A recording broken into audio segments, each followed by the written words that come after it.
Olá, aqui é André Santana. Estamos chegando para mais um vídeo, porém, primeiramente, deixo aqui o convite a você, que você venha se inscrever em nosso canal, deixando seu like, ativando o sininho, pois assim, sempre que tivermos novas publicações, você receberá a notificação. Compartilhe com seus amigos. Desde já agradecemos a todos que estão se inscrevendo e também nos acompanhando em nossas redes sociais. Vamos então para mais um vídeo? Hoje eu tenho o prazer de ter comigo aqui o pastor Lucier, que para muitos aqui de Araranguá é conhecido, já passou aqui por nossa cidade, e falando aqui um pouquinho do histórico do pastor Lucier, né? É casado com a irmã Daniele, papai do Thomas e do Pierre, e o pastor Lucier é pastor auxiliar da Assembleia de Deus de Camboriú, e na sua formação ele tem teologia, é pós-graduando em hermenêutica e interpretação pela FLT, que é a Faculdade Luterana, professor, melhor dizendo, de História e Filosofia e Ensino Religioso na Rede Pública de Ensino. Também professor de Teologia com ênfase em Apologética. Cursou 7 períodos de Psicologia e 1 ano de Psicanálise. Pastor, muito obrigado por ter atendido o nosso convite. E eu tenho certeza que nós vamos bater um papo aqui bem construtivo, né, falando um pouco aí sobre essas questões aí da atualidade que assolam, vamos dizer assim, a toda a humanidade, né, do planeta Terra, vamos dizer. Prazer em tê-lo conosco. Muito prazer, André, é uma alegria estar com você. Você representa o povo de Araranguá, a quem eu tenho um sentimento de profunda gratidão. Estive trabalhando 1 ano aí, e amizades e de afetos profundos e verdadeiros, e tenho uma uma paixão pela cidade de Araranguá, e porque Araranguá acabou me dando a minha maior dádiva, né? A minha esposa daí. Sim. Então, eu sou grato a Deus e obrigado pela experiência de podermos pensar sobre o novo mundo do período pós-pandemia, as suas implicações, todas as questões de ordem econômica, espiritual, social, política, de comunicações, e todas essas questões vão ser ponderadas, e para mim é uma alegria poder tomar parte contigo nesse bate-papo agradável, sendo que temos a companhia aí de gente pensante, gente de fé, gente de alegria, que a gente também conhece aí. Para mim é uma honra, tá? A honra é toda minha, pastor. Então, pastor, nosso tema, o novo humano no período pós-pandemia. Nós falarmos do pós, sem mencionarmos o que aconteceu anteriormente, né? Ou melhor dizendo, o que está acontecendo, né? Nos nossos dias. Pastor, a partir do dia 17 de março desse ano, né, de 2020, se tratando mais aqui de Santa Catarina, a nossa vida mudou num giro de 360 graus, né? E isso não foi só eu que senti, mas toda a população sentiu, pois um inimigo novo estava chegando, né?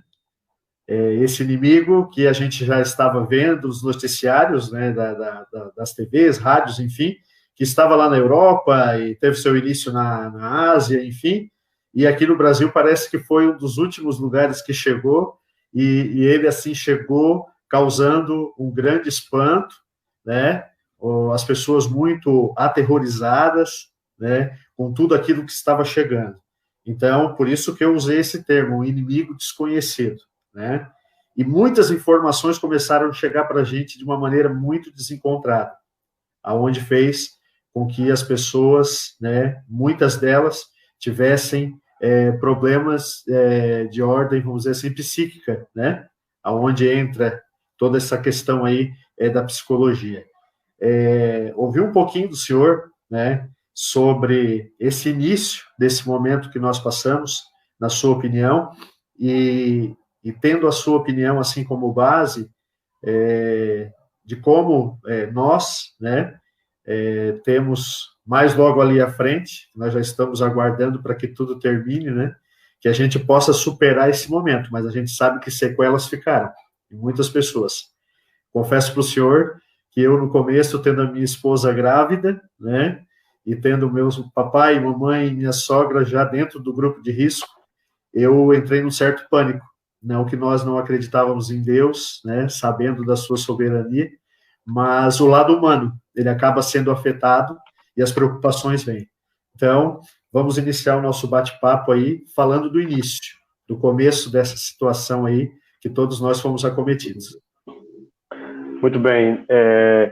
Acho que a primeira coisa que precisa ser dita aqui, eu quero começar citando uma frase do J. Chesterton. Ele foi um escritor do século XIX, um influente escritor, literário, cronista, e pregador também cristão, católico, mas cristão também. Ele disse: todos nós estamos na mesma embarcação, em meio a uma grande tempestade. Devemos, portanto, uma lealdade trágica e fidedigna uns aos outros. Isso nos remonta, ou nos remete também, à questão de que estamos tendo um inimigo em comum, um inimigo que é invisível. E esse invisível, junto com ele, veio um surto de incertezas. E quando a gente lida com algo invisível, sobre o qual a gente tem pouco ou nenhum conhecimento, afinal de contas, nós, como nação brasileira, nós nunca havíamos lidado com nada dessas proporções ou desse nível tão próximo.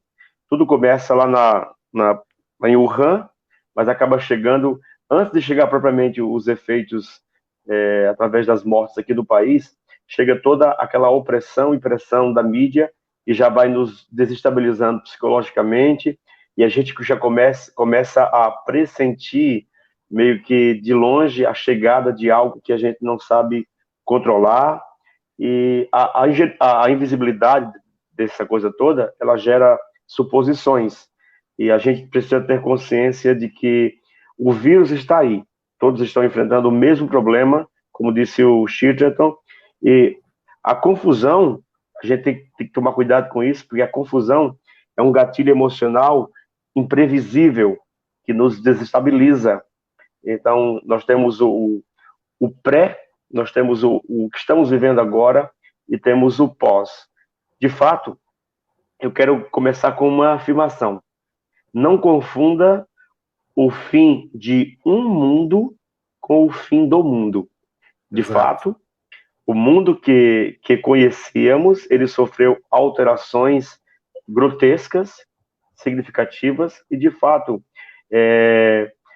se voltaremos ao normal, será um normal estranho, um normal diferente.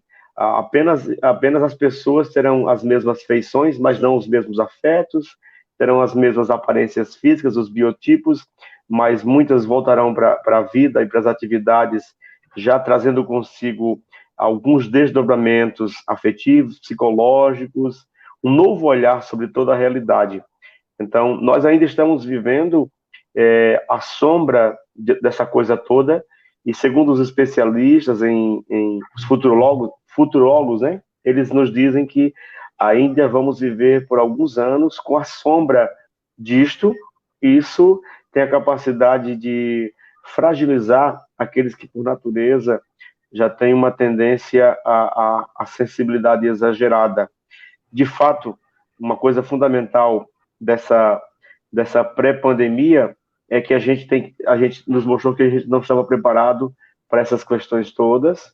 A nossa estrutura de saúde, a nossa estrutura educacional não estava habilitada, e a gente vai perceber a nossa própria inexperiência quando a questão ainda é comunicação e essa nova engrenagem em que o mundo agora basicamente é um mundo virtualizado. Isso. Pastor, como o senhor mencionou, é um novo, né? As coisas que foram acontecendo ao longo desses 90 dias que nós já estamos vivendo, né? Ontem fechou 90 dias aqui em Santa Catarina. Sempre gosto de mencionar o nosso estado, porque foi o primeiro, né? Que entrou em isolamento social, na quarentena, o nosso governador definiu, e eu me lembro que nesse dia eu estava trabalhando, e daqui um pouco chegou um comunicado do governador do estado, onde todos tinham que fechar suas lojas, fechar escritório, e fechando, e a gente tinha um horário pré-definido. Até meio-dia tudo tem que estar fechado. Somente mercado e farmácia, né, que são ali as prioridades, vamos dizer assim, poderiam ficar abertas. E a gente levou aquele, vamos dizer assim, aquele choque, né? A gente levou aquele choque, e isso a gente só assistia em filmes, né? A gente nunca tinha contato com essa realidade. E eu penso que esse sentimento foi de todos, né?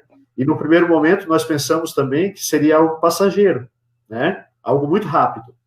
Só que a gente foi vendo o passar dos dias e não foi isso, né, que nós vivenciamos. Foi algo que veio para ficar por um período e a gente começou a receber muita fake news, né? Muitas notícias encontradas, que isso aí foi que acabou apavorando mais ainda as pessoas. Todo mundo já dentro de um isolamento social, né? E todas as proibições que foram nos colocadas, e ainda uma avalanche de notícia falsa chegando para a gente, batendo a nossa porta, o nosso WhatsApp, né? Que o meu eu tive que excluir várias vezes de tanto vídeo, tanto áudio. Fulano disse, Beltrano falou, e a gente, nesse período de incerteza, como o senhor mesmo mencionou ali, a gente ficou sem ter para onde correr e sem ter respostas para tudo, né? Então, parece que a nossa bússola interna quebrou-se, né? Exato. A gente não tinha um norte, né? Exatamente.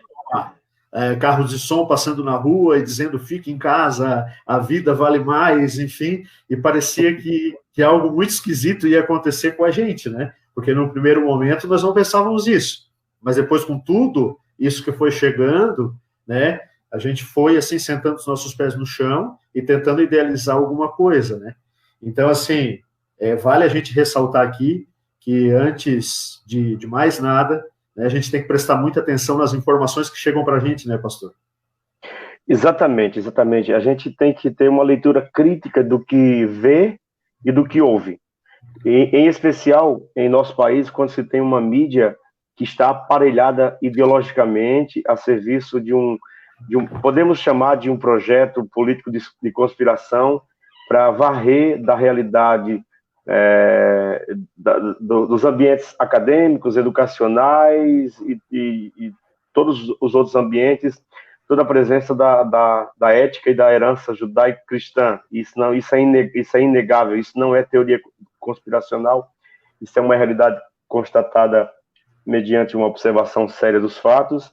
Então, a gente precisa ter consciência de que as mentiras virtuais, elas têm impacto no mundo real. De fato, medos novos foram gerados, temores que antes não nos assombravam. E, acima de tudo, a gente percebeu de perto uma coisa para a qual a gente nunca tentou. A gente tem a ideia do Estado como uma coisa distante, abstrata e fictícia. Nós sentimos a sua força, a sua capacidade de nos padronizar, de nos amordaçar, de nos limitar, e a gente percebeu o nosso profundo analfabetismo, porque leis e princípios foram feridos e a gente não sabia o que fazer. Exatamente. Daí faz nos pensar, vivemos num país democrático, num país livre, mas ao mesmo tempo o governo chega, manda com que todos fiquem dentro das suas casas e a gente acaba perdendo toda a nossa liberdade, né? Então, que tipo de democracia é essa, não é mesmo? É uma democracia amordaçada. Exato, exatamente. Pastor, tudo isso acabou gerando várias situações, e como eu mencionei no início da nossa fala aqui, a saúde emocional das pessoas ficou muito abalada, né? Exatamente. Eu conversando com um amigo meu psiquiatra, ele comentou comigo, André, muitas pessoas que já faziam aproximadamente 5 anos, que já estavam de alta, né, e só faziam visitas periódicas a mim, né, para um controle, pessoas no vício do álcool, né, alcoólatras que haviam abandonado, né, o vício da bebida, voltaram a me procurar, e os meus horários estão escassos, eu estou com a minha agenda repleta. E eu perguntei a ele, tá, mas você atribui a toda essa questão? Ele assim, sim, a toda essa questão é essa atribuição, porque as pessoas ficaram muito desesperadas. Então, a saúde emocional das pessoas ficou muito abalada, né, pastor? Exatamente, toda essa conjuntura de coisas, desde as fake news, as informações desencontradas, a manipulação ideológica das informações, o embate entre o saber técnico, o saber político e o saber religioso, nos deixou totalmente em estado de orfandade, de incerteza. É natural que a imunidade das pessoas baixe, que as pessoas tenham recaídas e que as suas defesas elas fiquem comprometidas. E nesse momento, o indivíduo busca experiências e portos para sublimar, para tentar elaborar isso. Alguns acabaram recaindo, sim, no uso do álcool, outros tiveram, sim, a sua experiência de fé testada. De fato, o mundo das crenças foi completamente posto à prova, e a grande mensagem do cristianismo é que, embora Cristo possa curar qualquer tipo de enfermidade, a nossa fé nele permanece mesmo quando ele decide não curar. Ele está conosco no processo de luto, ele não é obrigado a curar, mas para algumas pessoas que tinham entendimentos fixos e inflexíveis, isso abalou completamente a sua estrutura de fé e os seus valores foram sacudidos, não tenha dúvida disso. Falando em fé, né, o senhor mencionou, não só se tratando, vamos dizer assim, numa fé evangélica, mas uma fé católica, fé espírita, enfim, tantos credos, né, que a gente tem aí. As pessoas, no início, elas se voltaram muito, né? Elas se voltaram muito, até mesmo por não entender o que estava acontecendo, né? E hoje a gente acaba vendo, depois de 90 dias, que mesmo aquele calor todo que se criou no início, parece que as pessoas foram se acostumando e vamos dizer assim, voltaram ao seu ponto de partida, não é mesmo? A natureza humana, ela é marcadamente adaptativa. Geralmente a gente vai em busca e acessa essas questões de ordem transcendental, metafísica, teológica, espiritual, quando a funcionalidade das coisas cessa. Mas, assim, infelizmente, para a maioria das pessoas, André, Deus ainda é como uma espécie de salva-vidas ou de bote. Ele está ali, mas a gente pretende não precisar dele. Exatamente, pastor. Exatamente. É o que a gente está vendo isso agora, né? No Exatamente. momento que precisou, que nós não entendíamos o que estava acontecendo, todo mundo parece assim que se agarrou nele, com todas as forças. Depois... E uma coisa que precisa ser dita, André, é que a avalanche das fake news, a mentira é um grande negócio do caos, né? A mentira é um grande negócio do caos. Agora, para além do invisível e do desconhecido, porque não temos conhecimento técnico, e quando o medo está literalmente associado à ignorância. Quando eu tenho conhecimento técnico mínimo de alguma coisa, eu não me sinto atemorizado por ele, porque se lidar com ele. Como não temos conhecimento técnico, a tradição da nossa cultura não nos coloca em acesso com essas realidades desde muito cedo, então a gente, além de ter o invisível, agora começamos a lidar com o imprevisível. E, além do mais, começaram a surgir perfis alarmistas e vultos da grande mídia, youtubers que exploraram ao máximo o sensacionalismo de forma covarde e, acima de tudo, também projetou aquelas figuras meio charlatônicas, né, que acabaram vendendo curas e milagres e pontos de contato dos mais duvidáveis possíveis.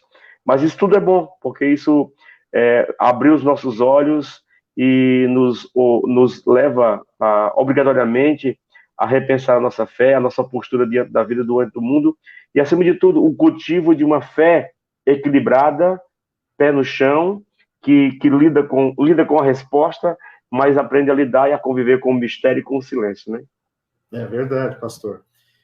Aquilo que estávamos, né, ainda falando. As pessoas conheceram, nós não estamos aqui menosprezando, vamos dizer assim, se essa é a palavra correta, o poder desse vírus, né? A gente sabe que ele existe, a gente sabe que ele tem uma propagação muito grande, né? Isso aí ficou provado, né? Exatamente. De pessoas se infectarem e muito rapidamente transmitir o vírus para outras pessoas, né? Mas aquilo que o senhor falou agora há pouco, a imprensa, ela pegou pesado em cima. Não vamos a imprensa, né? Não a imprensa gerou o terror nosso de cada dia. Exato, exatamente. Nós temos muitos canais de televisão aonde muitas pessoas já abandonaram, né? Não conseguem mais visualizar, vê-los, porque o que eles formaram, né, na volta, houve-se um grande desespero, muitos hospitais de campanha sendo erguidos e reportagens mostrando, parecia que o Covid-19 iria chegar, iria tomar conta, e aonde ele pegasse, as pessoas seriam acometidas ao óbito, né? Iriam diretamente ao óbito. E se falando em UTI em todo momento, né? Muitos leitos de UTI, UTI, UTI, UTI. Então, as pessoas foram conhecendo, né, ao longo do tempo, do que se tratava, é algo sério, né? Devemos tomar toda a cautela possível, não é mesmo? Mas, ao mesmo tempo, as pessoas conhecendo, elas começaram a, vamos dizer assim, se relaxar, não é mesmo? As pessoas foram se soltando, né? O medo nos leva a acatar cegamente recomendações de especialistas, aliás, especialistas em coisas sobre as quais a gente não entende nada, né? Então é uma fé quase que cega, mágica, né? Então, sim. E além do mais, a gente vai perceber que a imprensa, ela acabou comprometendo, pelo veto governamental, o convívio social, ele é uma forma natural da gente extravasar e equilibrar as emoções. Quando você, em estado de caos informativo, as nossas defesas, elas ficam totalmente, as nossas defesas psicológicas, elas ficam totalmente paralisadas, e o nosso sistema psicológico não consegue dar conta de nos manter em estado de bem-estar.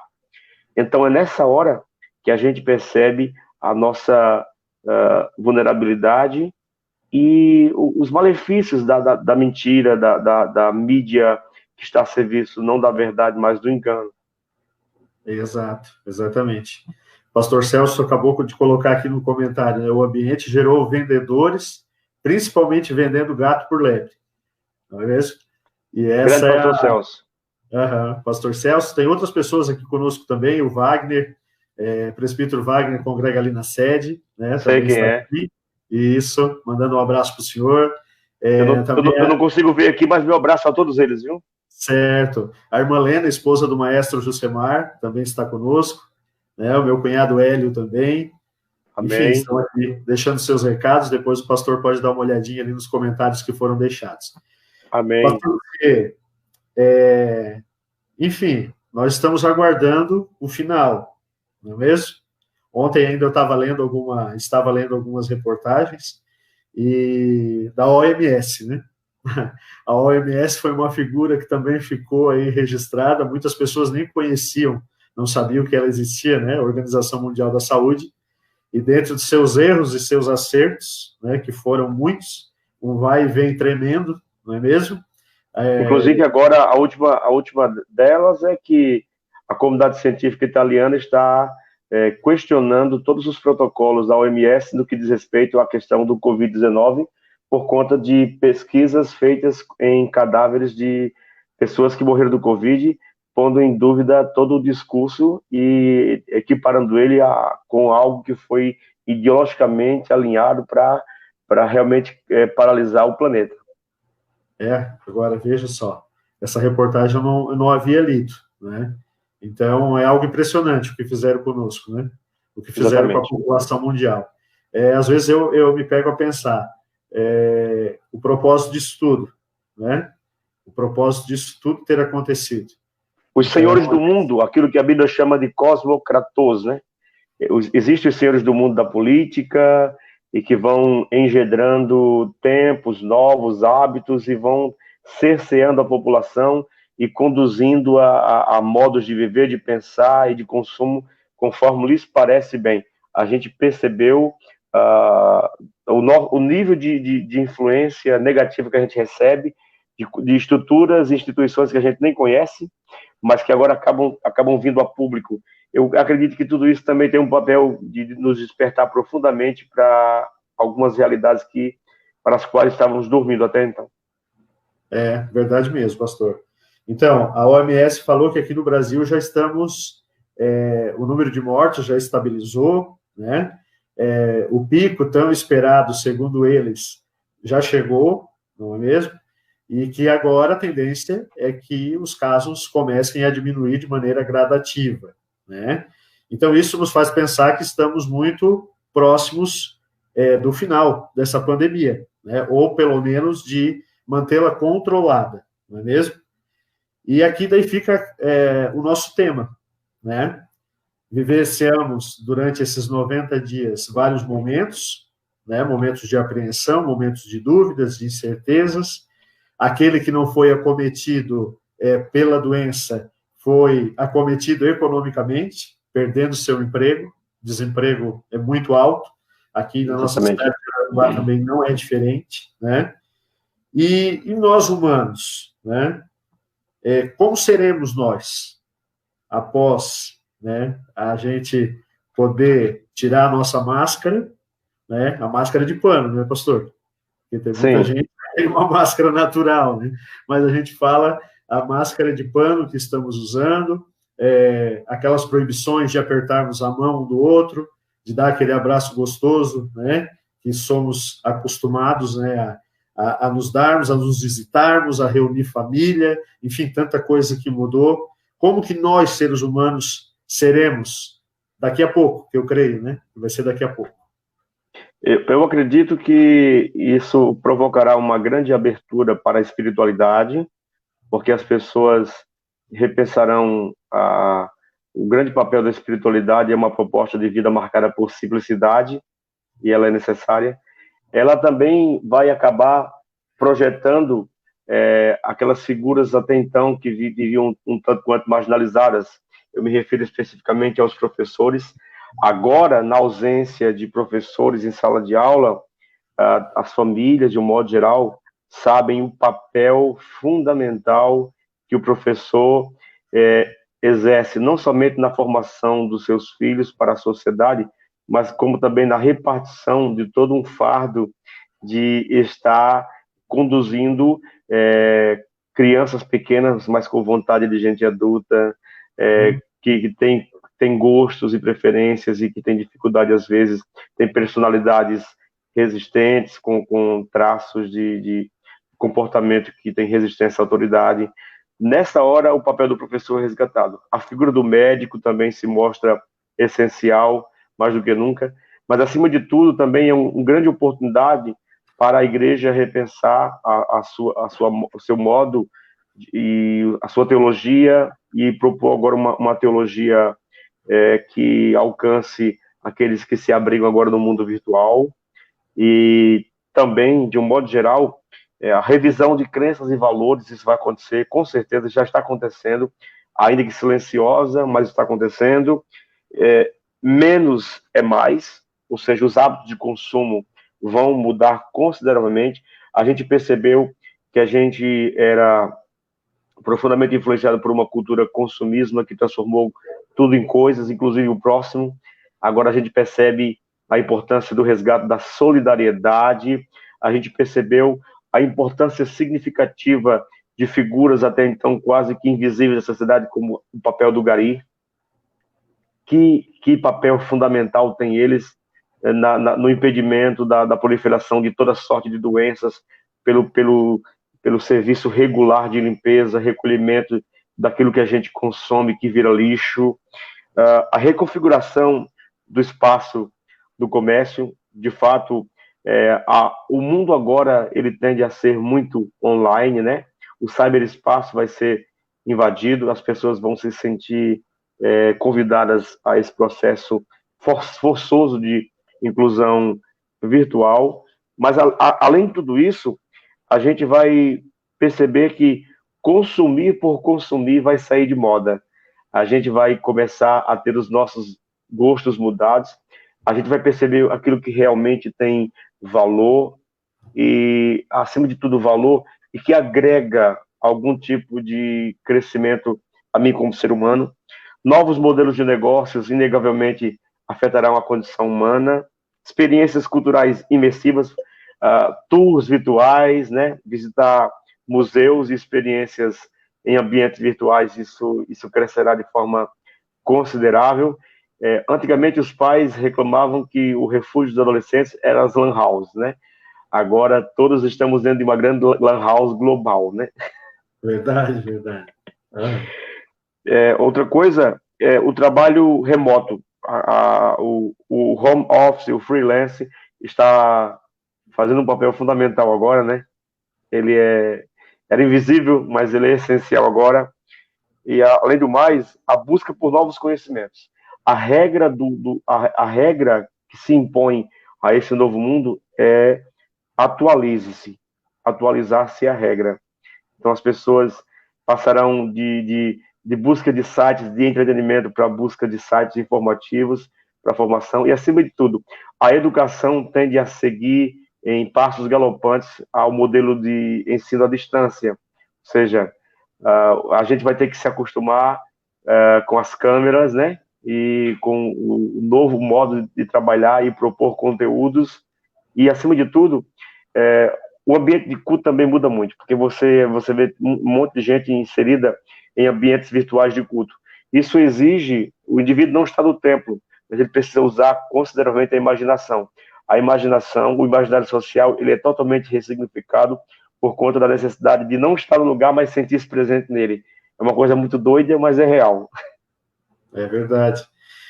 Pastor, coisa simples, né? A gente está aprendendo a dar valor. Eu penso assim. O quanto é bom um abraço, não é mesmo?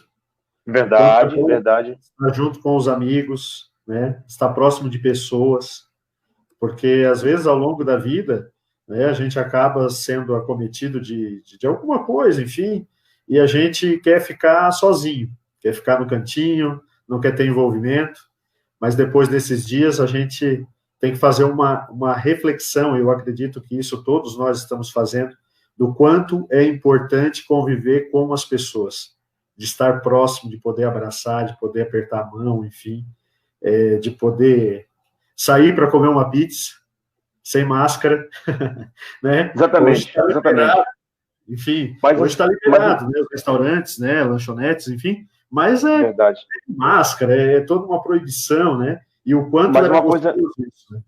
exatamente. Uma coisa que a gente tem que ser dita é que uma realidade do mundo virtual e do mundo pós-moderno, segundo o olhar crítico do sociólogo polonês Zygmunt Bauman, as pessoas viviam muita solidão compartilhada, né? Agora elas percebem que afetos virtuais, abraços virtuais, realmente não preenchem. A gente tem a necessidade de sentir o toque da presença humana. Isso resgata o valor do ser humano real em detrimento do ser humano virtual e espacial, né? E, acima de tudo, a gente vai perceber que, que a gente vai dar a devida importância também, nesse momento fundamental, ao resgate da reflexão, porque nós fomos colocados todos em estado de quarentena. Isso nos obrigou a refletir, ponderar e tentar responder aquelas grandes perguntas que a gente sempre evitou.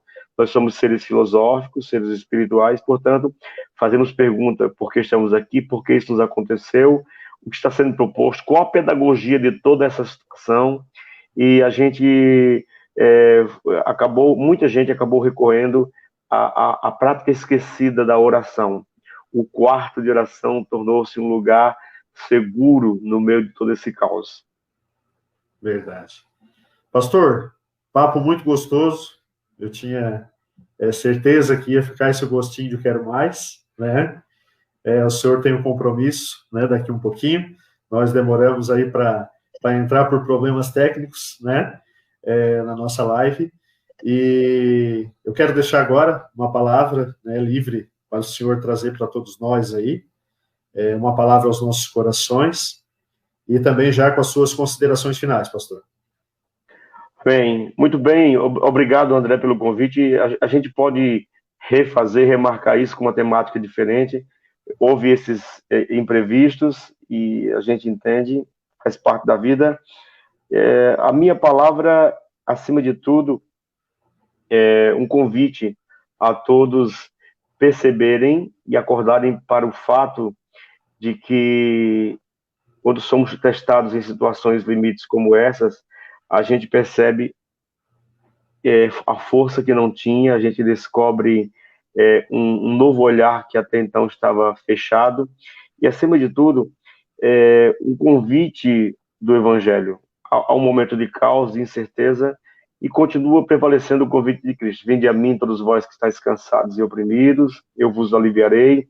Tomai sobre vós o meu jugo e aprendei de mim, que sou manso e humilde de coração, e acharei descanso para as vossas almas. A gente vai perceber que o convite do Senhor é que, no meio de toda essa correria, a vida nos obrigou a parar. E um convite bíblico é: não se sinta culpado agora por ter tanta coisa para fazer e não conseguir fazer. Livre-se desse fardo desnecessário e apegue-se ao desenvolvimento da solitude. O que é solitude? Não é solidão. Solidão é o que vivíamos quando estávamos esbarrando em pessoas, em metrôs cheios, em aviões, em aeroportos, mas não havia nenhum diálogo, nenhum olhar no olhar do outro. A solitude é quando você, mesmo estando sozinho, você está em boa companhia, porque seu coração está pacificado, a sua consciência tem a certeza plena do perdão e da comunhão com Deus. Então, vivemos solidão até então, agora que vivamos a solitude para a qual o Senhor nos convida na sua companhia. E o meu desejo é que a gente tenha uma postura equilibrada. Lembre-se, a ciência tem o seu papel, a fé também, que tenhamos posturas equilibradas diante da vida. Evite extremismo e entenda, não adianta ser radical na vida, porque a vida tende a quebrar quem é duro demais. Quem é flexível passa mais tempo por aqui. Verdade. Deus abençoe a todos os que estão aí conectados. De fato, não saiu aquilo que a gente planejou e vamos deixar engatilhar uma possibilidade de uma nova proposta, porque a gente acabou tendo que atropelar as perguntas, as falas. Foi meio que um compensado rápido, talvez não ficou muito claro da minha parte, principalmente. Resumo, tá bom? Né, foi um resumo de tudo, mas muito obrigado pela experiência, agradável estar com você nessa sala de bate-papo. Que Deus te abençoe e eu desejo que o Senhor realize o desejo do seu coração, que você possa tornar-se um representante do povo de Araranguá, não somente dos evangélicos, mas de todo o povo, que você seja a voz daqueles que não têm voz e que você tenha um ouvido acolhedor e um coração que pulse diante das necessidades do povo de Araranguá e que a sua vida seja colocada entre aqueles que exercem autoridade e que conduzem a coisa pública, e você faça isso com maestria, com graça, com discernimento, e que o nome do Senhor seja glorificado. E deixo como exemplo a figura do pastor holandês Abraham Kuyper, que, embora tenha sido um pastor destacado e teólogo, foi o mais importante homem da vida pública holandesa a entrar e sair e deixar o nome do Senhor sendo glorificado, porque é para isso que Deus faz as coisas. A glória dele é o fim último de tudo que fazemos. Pastor, mais uma vez, muito obrigado, forte abraço, que Deus lhe abençoe grandemente, como sempre tem feito, né, lhe dando sabedoria, como também tem feito, e que toda a sua família também venha a ser abençoada, e eu lhe agradeço mais uma vez por ter estado conosco, tá bom? Tá bom, parabéns pelo filhão, tá bom? Deus te abençoe. Obrigado, pastor. Até logo. Um grande abraço.